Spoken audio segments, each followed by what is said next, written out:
matin? Alléluia. Dis, sois attentif. Il y a un rhéma pour ta destinée. Il y a une parole pour ta destinée. Alléluia. Gloire au Seigneur. Ce matin, c'est un service d'action de grâce.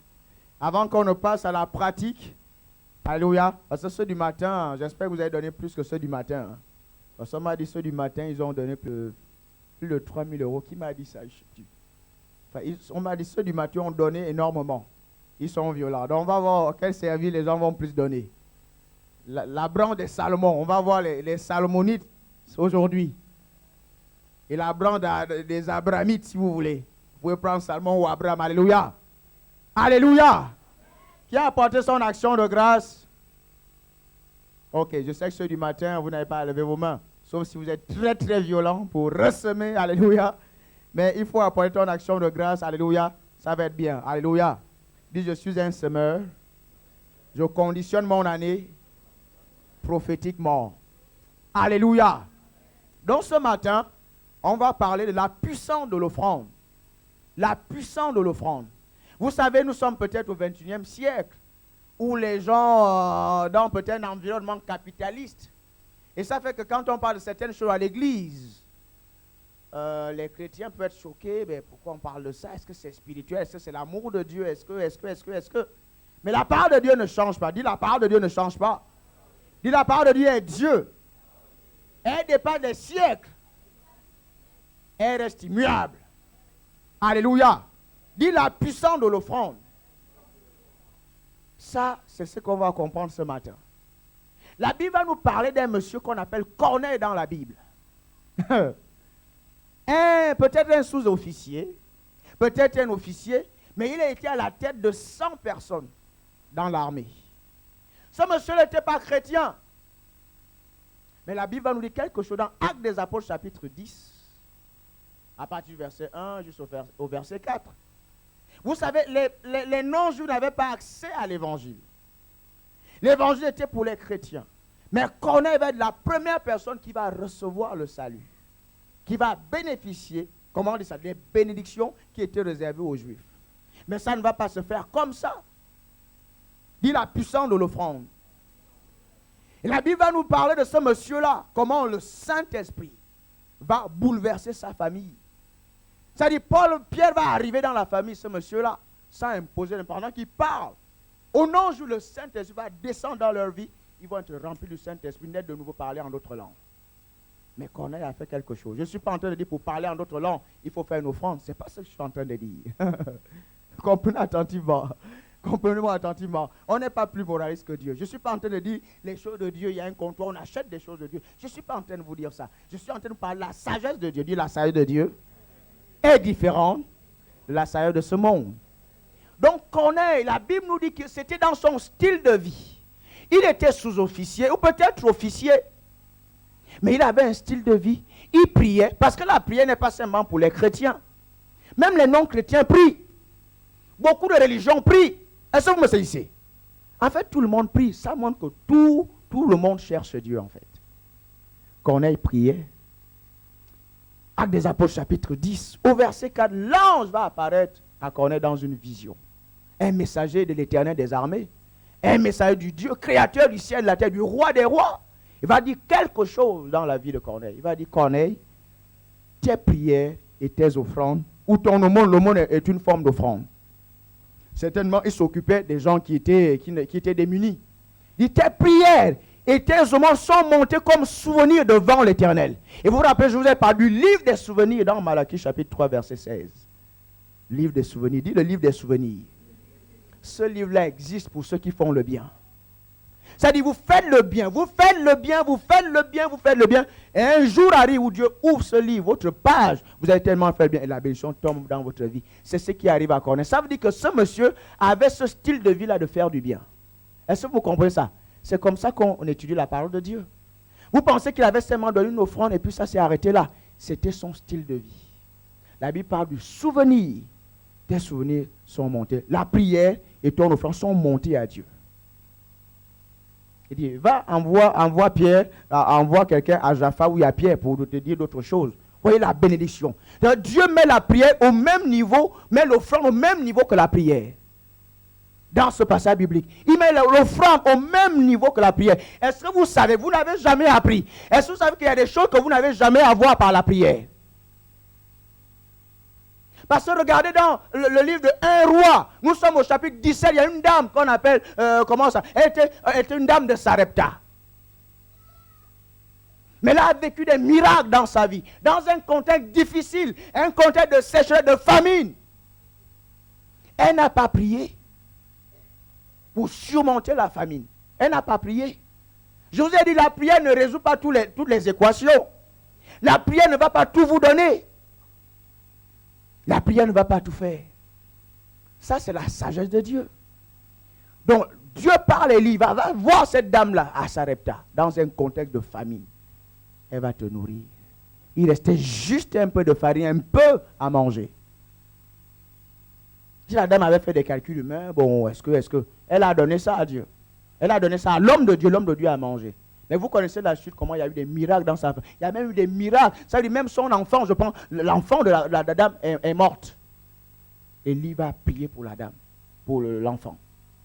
Ça dit même des miracles sur le plan physique, sur le plan de votre santé. Il y a des miracles, parfois la prière ne va pas faire. Parfois sur une offrande. Il y en a qui veulent peut-être des enfants. Il y en a qui veulent peut-être se marier. Peut-être tu as trop prié. Le miracle n'arrive pas. Dieu dit parfois, il faut faire une offrande. Quand tu fais ça, tac. Il y en a qui veulent des idées de création d'entreprise. J'espère qu'il y a la place pour tout le monde. Des idées de création d'entreprise. Dieu dit parfois, ce ne sera pas la prière. Parfois, tu as besoin d'aller faire une offrande à quelqu'un qui a la sagesse des entreprises. Et quand tu fais l'offrande, cette sagesse t'est communiquée. Alléluia. Est-ce que vous me suivez? Dis la puissance de l'offrande. Votre offrande va parler pour vous. Votre offrande va parler. Votre offrande peut révéler votre caractère, votre foi, votre amour pour Dieu. Alléluia. Votre offrande parle. L'offrande pour ouvrir les écluses des cieux. La Bible nous parle dans Ecclésiaste. Ça, c'est un livre de sagesse également. Je ne sais plus pour les lecteurs de la Bible. Là. Nous sommes dans Ecclésiaste chapitre R. C'est pour ça qu'il y a des notes. J'ai le texte, je n'ai pas le chapitre. Je n'ai pas les chiffres, j'ai le texte. Le verset va dire, jette ton pain sur les eaux. C'est juste les numéros que je cherche, c'est juste les chiffres. J'ai le rouleau dans mon esprit. Je peux pas les chiffres, j'ai le rouleau. Quand j'ai le rouleau, j'aurai des chiffres. Je ferai des calculs. Quelqu'un me suit ici. Parce que quand Dieu a parlé la parole de Dieu, il n'a pas dit je vais vous parler ainsi par l'Éternel, chapitre 1, et je vous parle, et verset tant. C'était pas ça. C'était un rouleau, c'est ce qu'on appelle des parchemins. C'était une peau de bête où ils écrivaient à leur époque. Il n'y avait pas de verset tant, alléluia. Mais je peux vous le trouver. C'est pour ça qu'il y a des notes. Les notes servent à être rigoureux dans son discours. Alléluia. Moi aussi, je suis un homme, alors. Merci divin. Quelqu'un me suit ici. Ecclésiaste 11, voilà. Souvent, je vous cite le verset 3. Quand la pluie est pleine d'eau, il la déverse sur la terre. Quand le ciel est plein d'eau, il déverse la pluie. Ça, c'est souvent ce que je vous cite. Mais si vous prenez seulement ça, vous laissez le rêve, vous n'allez pas bien comprendre le contexte. C'est un contexte d'offrande ici. La Bible parle de la pluie, connecte l'offrande à la pluie, à la bénédiction. Donc l'offrande peut déclencher une certaine onction dans votre vie. La grâce de Dieu dans votre vie, l'offrande que vous voyez là. Jette ton pain sur les eaux, avec le temps, tu vas le retrouver. Ça, c'est le verset 1. Ensuite, le verset 2 dit quoi? Lance ton pain, donne ton offrande. Le pain ici, c'est ce que tu as dans les mains. C'est une offrande. Jette ça sur les eaux, donne. Sème quelque chose. Avec le temps, tu le retrouveras. Généralement, si tu mets le pain sur les eaux, qu'est-ce qui se passe? Qu'est-ce qui se passe? Vous n'avez pas payé déjeuner ce matin? Vous donnez à vos enfants, vous avez mis un bout de pain dans le lait, qu'est-ce qui s'est passé? Il y a eu une multiplication. Ça se mouille après, ça après quoi? Le pain gagne en quoi? En volume? Ça, c'est la parole de Dieu. Dieu parle avec des images.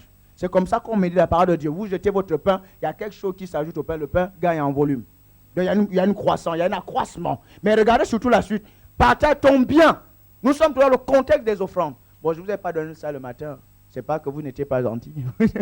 Mais c'est pour les autres. Regarde, toujours le contexte de l'offrande ici. Il dit, partage ton bien avec 7 autres, ou même avec 8, dont l'aumône, l'offrande, donner, faire du bien. Regardez la suite. Car tu ne sais pas quel malheur peut arriver sur la terre. Et ça arrive parfois. Tu accumules tellement après, ouragan, machin, compliqué. Si tu avais fait le bien, ça allait te protéger. La semence est un investissement. Dis à ton voisin, la semence est un investissement. Vous voyez, ça dit, si l'ouragan arrive, mais si tu as semé, tu vas prospérer. Parce que tu as bien investi. Regardez, car tu ne sais pas quel malheur. Ensuite, le verset 3. Connectez l'offrande à la bénédiction, à la pluie. Regardez le verset 3. Parce que vous pouvez citer le verset 3 et oublier les deux autres versets. Et ça ne va pas trop vous parler. Regardez le verset 3 maintenant, ce que la Bible dit.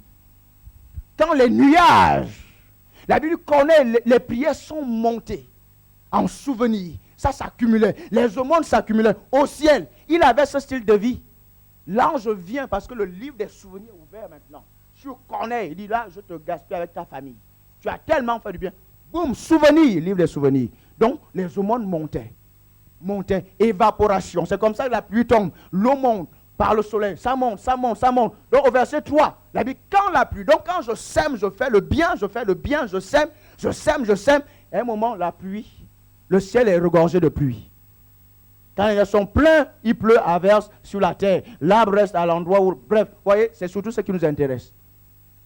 L'eau va tomber, la bénédiction va tomber. Donc, votre offrande peut déclencher certaines bénédictions ici. Le même contexte avec Malachie, avec les dîmes ici. Et quand tu donnes la dîme, les écluses des cieux vont être ouvertes sur toi. Vous voyez, Dieu connecte l'offrande, la dîme et toutes ces choses-là à la bénédiction. Je vous ai dit, il y a des choses que la prière ne va pas vous donner. On vous a souvent dit, vous allez prier pour tout et puis vous aurez tout. Il y a des miracles que vous aurez parce que vous avez fait une certaine offrande. Alléluia. Ça, c'est un. Vous avez vu la dame de Sarepta, vous venez de voir Corneille, il n'était pas chrétien, il le fait. Et je vous ai dit que les non-chrétiens, parfois, appliquent ces principes-là, ils sont bénis. Parce que ce sont des principes. Vous me suivez? Quelqu'un peut dire amen 2 fois? Gloire à Dieu. Mais, pour être court, on va voir un autre monsieur, qu'on appelle Salomon. Vous connaissez Salomon? Vous avez lu son histoire. Quand vous parlez de Salomon, on vous dit qu'il avait quoi? La sagesse. La sagesse. C'est ce qu'on dit de Salomon, c'est ce qu'il avait. La puissance de l'offrande. Dis la puissance de l'offrande.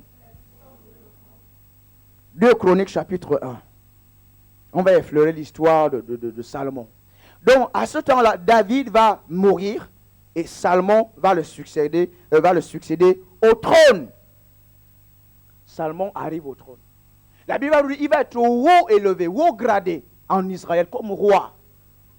Et durant cette période-là, il va convoquer, il va faire une convocation sainte.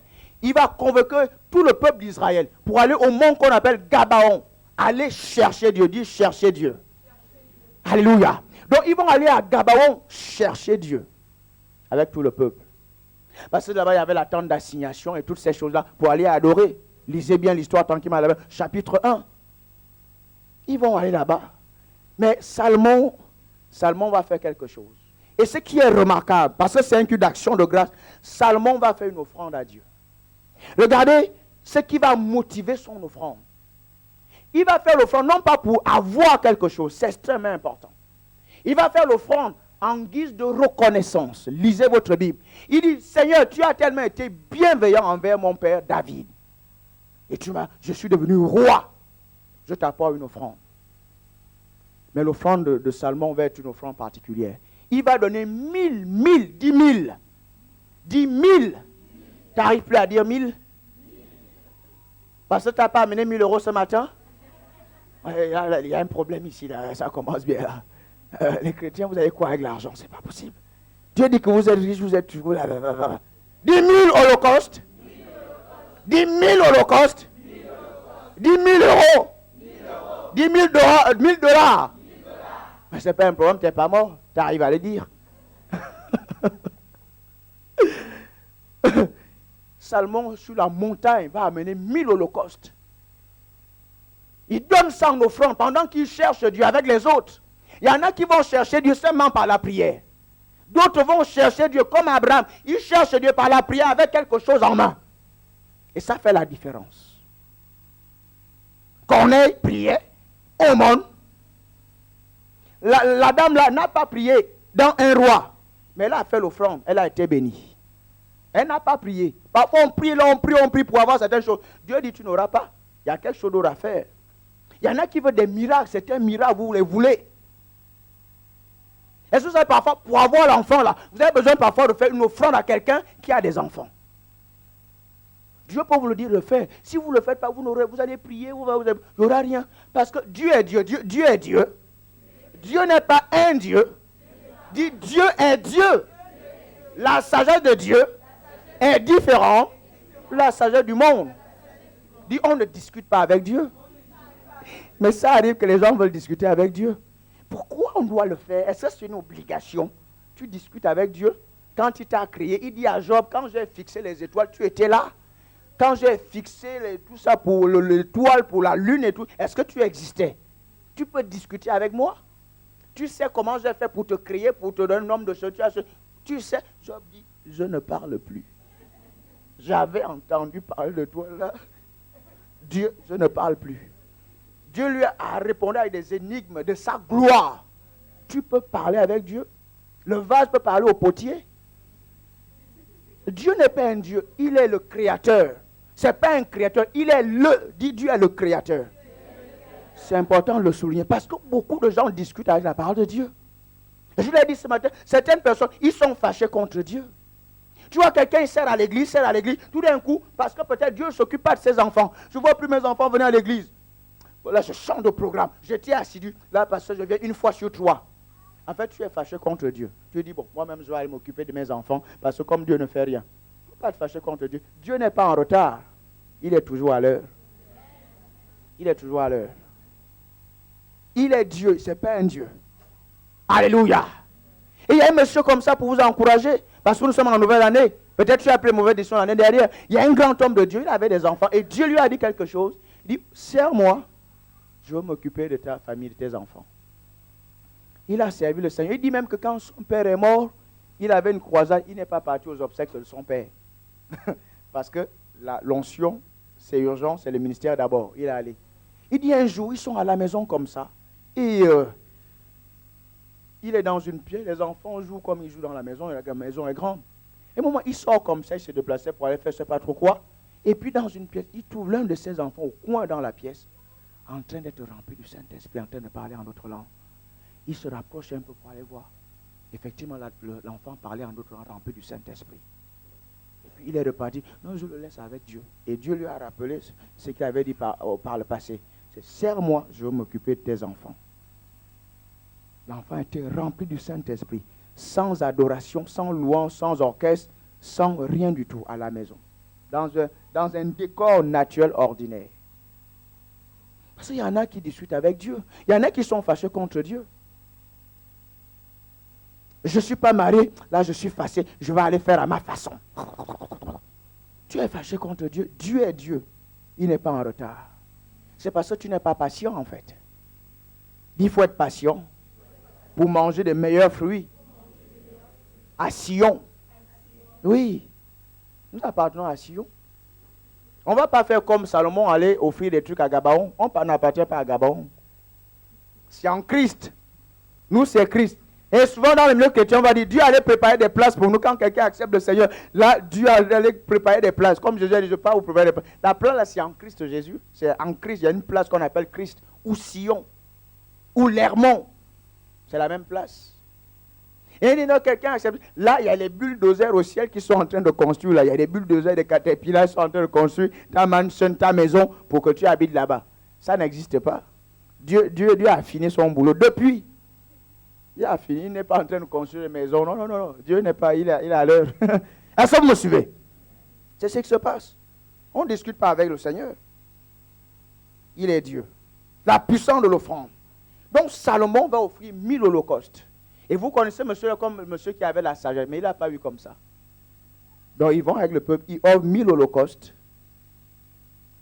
Et cette nuit-là, la Bible dit, Dieu va apparaître à Salomon. Donc Dieu regarde sur la terre et dit, c'est qui ce monsieur-là qui a la foi? Qui me donne 1000 holocaustes, 1000 bœufs s'il vous plaît. Au 21e siècle, on est en Bretagne. 1000 bœufs, quelqu'un va donner ça. Je ne sais pas quel... Bon, je ne sais pas, est-ce qu'ils sont en train de faire leur truc de grève là, machin. 1000 bœufs! Quelqu'un donne ça à Dieu. Une seule fois. C'est énorme. C'est inouï.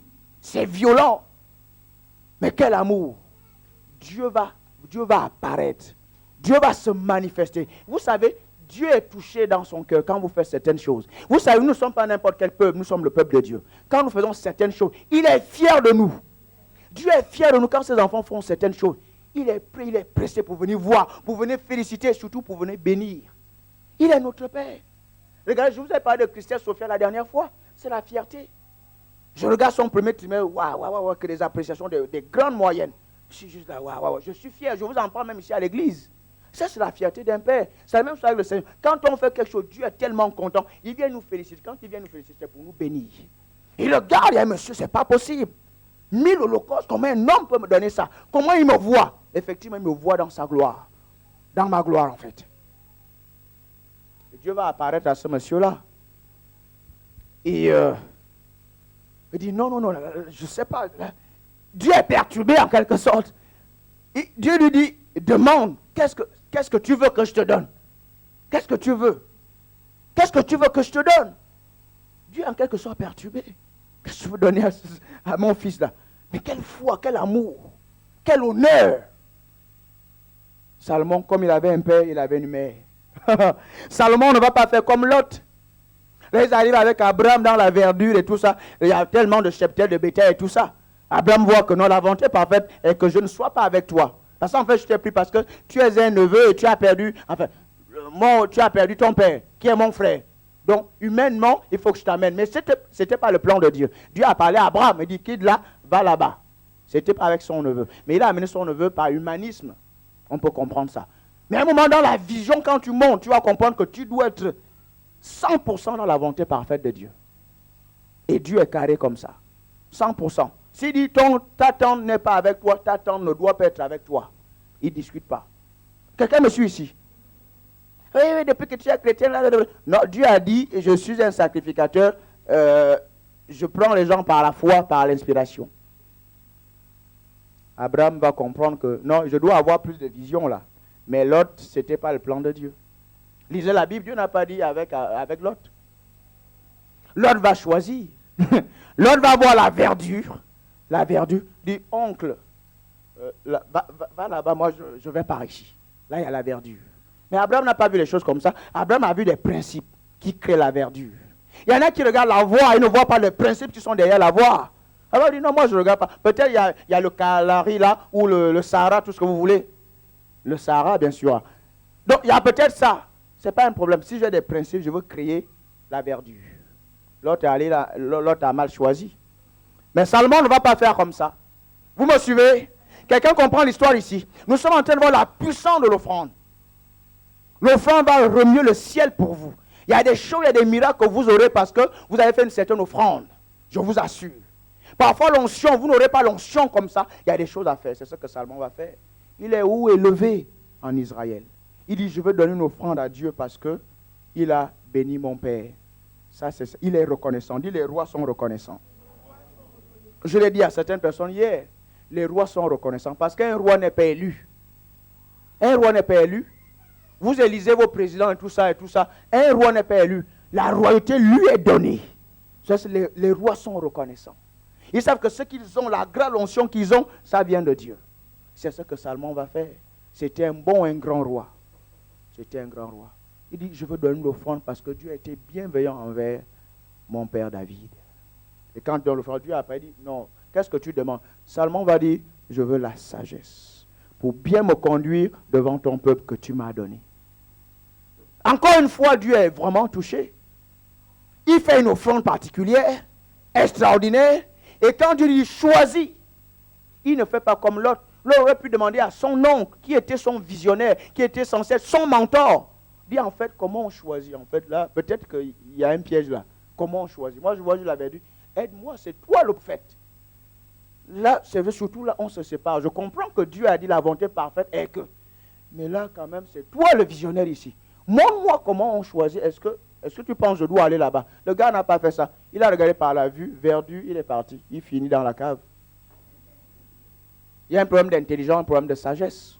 Mais Salomon avait un père. Salomon avait une mère. Quand vous lisez Proverbes, chapitre 1, il va dire, mon père me disait, ma mère, mon père, ma mère. Ça veut dire quand vous ne venez pas à l'église, vous aurez du mal à faire des bons choix. Du mal à faire du bon choix. Parce qu'à l'église, on va vous montrer comment il faut choisir. Comment reconnaître les saisons. Comment reconnaître les cycles et les saisons. C'est à l'église. Vous pensez que Salomon a choisi comme ça parce qu'il était un télo? Non, parce qu'il a été entouré par son père, qu'on appelle David, et sa mère.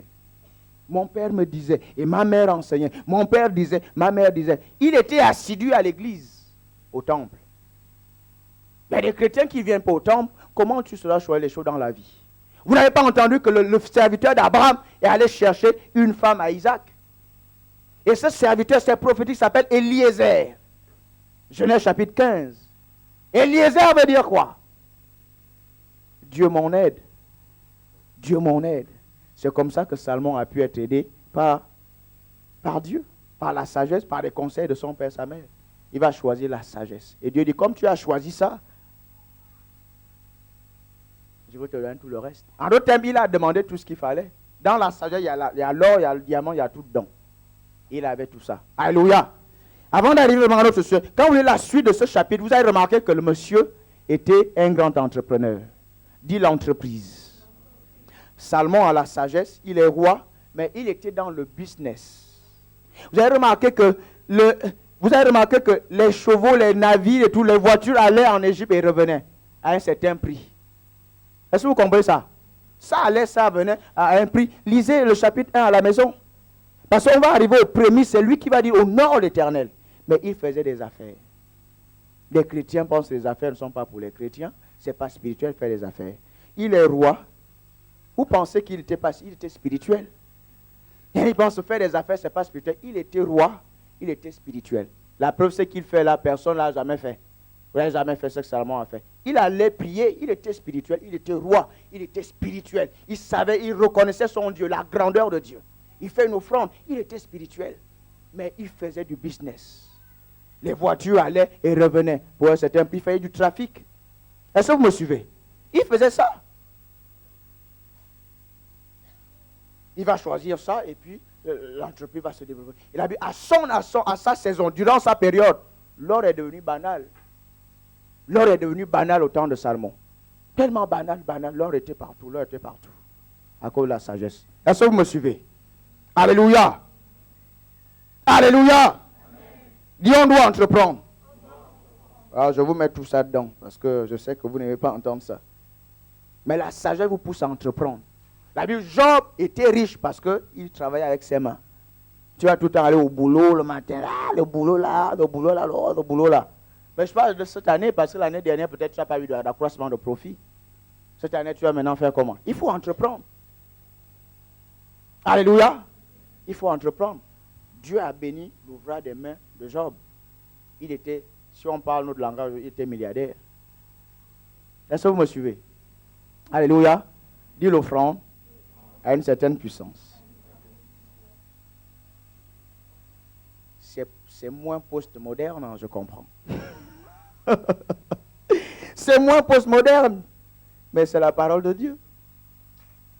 Ne vous trompez pas, c'est la parole de Dieu. Alléluia. C'est la parole de Dieu. Là, on arrive à notre cas pratique, les prémices. Là, je parle de l'offrande. Ce que l'offrande peut faire déclencher la puissance. L'offrande peut déclencher l'onction dans votre vie. L'offrande peut faire beaucoup de choses. Est-ce que vous me suivez? Là, on va parler des prémices. C'est ce Salomon-là qui faisait des entreprises. Il va dire dans Proverbes chapitre 3, verset 9, verset 10. Est-ce que vous êtes là? On va lire ensemble comme un seul homme. On va se mettre debout, on va le lire. Proverbes 3, 9 à 10. Proverbes 3, 9 à 10. C'est ce qu'on va faire ce matin. Proverbe 3, 9 à 10. Chacun a sa Bible, c'est bon? On peut lire. Qu'est-ce que la Bible dit? Il y en a qui sont encore assis derrière la salle. C'est bon? Proverbe 3. Proverbe, c'est les livres poétiques ou un peu au milieu de la Bible. Là. Bon, il faut lire votre Bible quand même, s'il vous plaît. Lisez votre Bible. C'est bon? 1, 2, 3, c'est parti. Qu'est-ce que la Bible dit?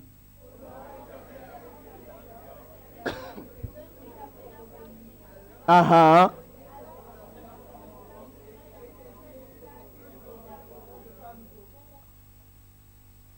C'est bon? Bon, c'est sûr, mon enfant, la sagesse, ainsi de suite. Vous pouvez vous rasseoir, merci. Ça, c'est ce que la Bible dit. Vous voyez, même dans la suite, il va dire, mon enfant, voilà, ne néglige pas la réprimande de Dieu et tout ça, soit ça, prends la sagesse. Donc, la sagesse, c'est d'être reconnaissant au Seigneur. C'est ça, la sagesse de Dieu. Est-ce que vous me suivez? Donc, il dit, honore l'Éternel, c'est que Salomon, honore l'Éternel avec tes biens. Avec les prémices de tes revenus. Et tes greniers vont abonder, vont s'enrichir. Il dit même, et le vin va trouver dans ton cuve. Donc, parfois, avec l'offrande, tu peux avoir l'onction. Le vin ici, c'est l'onction, c'est la vie de l'esprit. Est-ce que vous me suivez? Et tes greniers, en d'autres termes, c'est la prospérité. C'est ce que Salomon faisait. C'est pour ça que je vous ai un peu parlé de 2 chroniques ici. Ça dit, il avait des entreprises. Et c'est lui qui dit, honore l'Éternel. Régulièrement, Dieu me bénit dans mes entreprises. J'honore l'Éternel, je suis reconnaissant. Et plus je fais ça, plus il y a l'increase, plus il y a l'accroissement, plus il y a la prospérité, plus il y a l'abondance. Est-ce que vous suivez? C'était ça la vie comment on appelle ça? De Salomon. Alléluia. Bon, c'est sûr, Salomon va mal terminer. On dit parce qu'il n'a pas appris la sagesse auprès des gens. Il a reçu de Dieu et puis ça s'est arrêté là. Peut-être il n'y avait pas d'autre, parce qu'il avait la sagesse. Comme Adam également. Adam est seulement apparu. Il était déjà mûr pour servir. Il a mal terminé. Mais le bon truc, c'est d'être dans le processus, apprendre, à lire, ainsi de suite. Vous me suivez? Ensuite, on va terminer par l'histoire d'un autre monsieur qu'on appelle,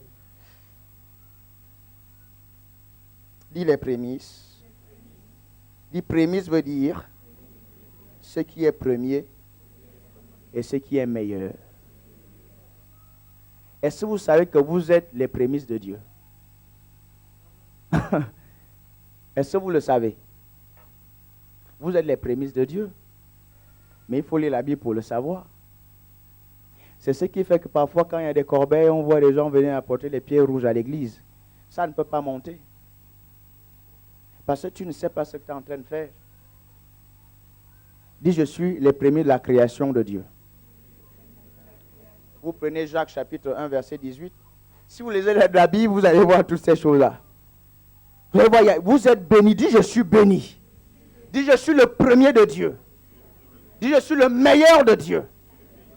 La Bible dit, sa parole nous a engendrés, afin que nous soyons en quelque sorte les prémices de sa création. Donc c'est ça les chrétiens. Nous sommes des premiers, les meilleurs. C'est-à-dire, si Dieu dit que nous sommes des prémices, et quand tu donnes l'offrande à Dieu en guise de reconnaissance, c'est ce que Salomon a fait. Il va donner une offrande de qualité, de gloire. Parce qu'il a compris que Dieu l'a béni. Mais en tant que chrétiens, nous sommes les premiers, nous sommes bénis. Dieu dit dans Éphésiens, chapitre 1, que Dieu nous a bénis de toutes sortes de bénédictions dans les lieux célestes. Alléluia. Dis, je suis béni de toutes sortes de bénédictions dans les lieux célestes. Dis, je suis tellement béni.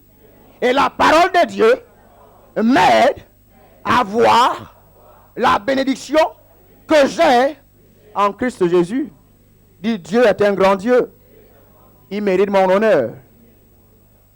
C'est ce que Salomon a fait. Pourquoi certaines personnes vont prendre les corbeilles? Tu fais le basketteur avec une pièce rouge. Est-ce que tu sais que tu es béni?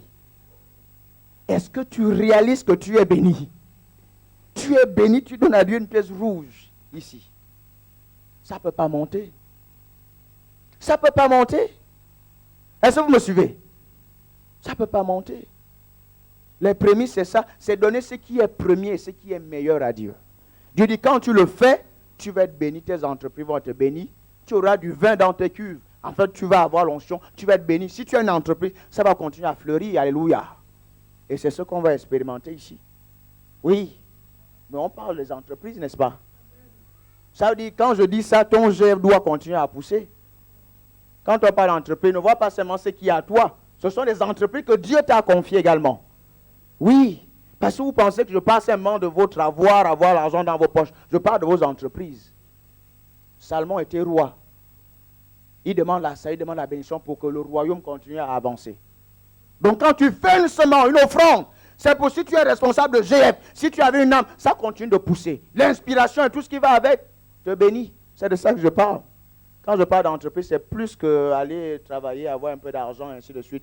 Ce n'est pas de ça que je parle. L'entreprise au sens noble, au sens large du terme. Parce qu'on a donné ça au monde.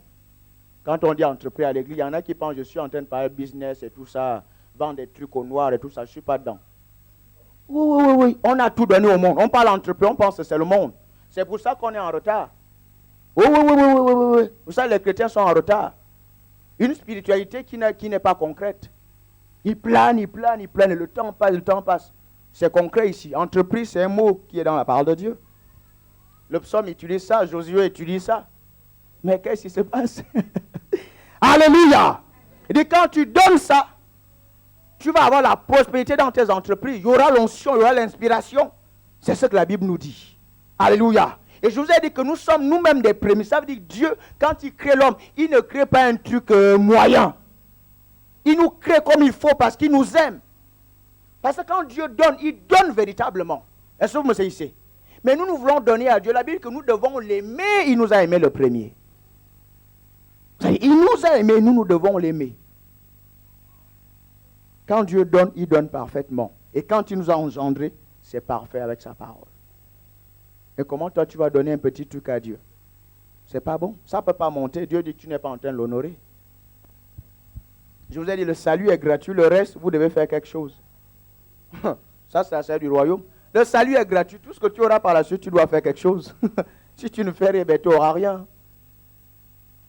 Ben, mon futur est devant moi, ben, tu vas attendre longtemps. Dis la puissance, l'offrande. Un grand homme de Dieu, il disait qu'il allait à une croisade. C'est vrai? Amenez un peu plus les enfants au fond, là, ça va être bien. Alléluia. Un grand homme de Dieu, il allait à une croisade. Et il était peut-être à quelques jours de la croisade. À un moment, il avait mal sur le côté au ventre. Il avait mal. Il dit, plus la croisade se rapprochait, il se voyait à l'hôpital. Comme ça. Il dit, il a prié. Il a pris il prie. Il a prié, il ordonne. Il a même négocié la chose. C'était toujours là. Et moi, la chose disparaît, ça revient. Il dit, qu'est-ce qui se passe? Mais j'ai une croisade. Il y a des gens qui sont mobilisés par rapport à ce qu'on va aller faire. Comment je fais là? Mais c'est compliqué. Et quelques jours après, il se retrouve avec l'un de ses collaborateurs. À la maison comme ça, il parlait ministère, comme on fait souvent. Tu vois,